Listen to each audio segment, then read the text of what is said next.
Hello friends की खबर welcome back to my channel. आज मैं और एटा विशाल फुकनर एटा भिडिओ लै आहिছোঁ एकेबारे छुटी भिडिओ चाब आपनालोके और एटु भिडिओ बहुत आगर है किन्तु आमी तेटा कोनेও नाचाओ ना बाट एटा विशाल फुकन नामটো इमान फेमास हो गई सबर मुखे मुखे बा ठीक है एको ना विशाल फुकन भाल बेया हेतु एटा साइड और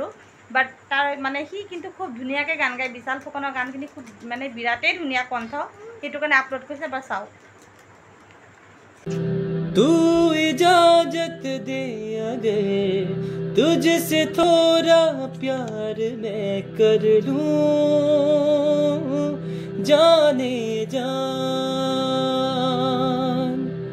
बैठ मेरे सामने खालिद खाली नजर भर लूं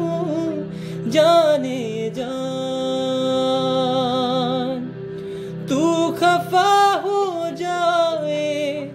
रात भी हो जाए दिन तेरे आंचल में छुप जाए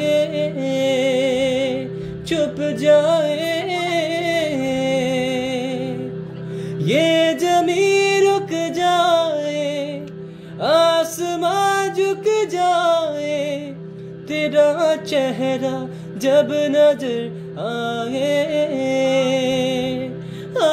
तेरा चेहरा जब नजर आए।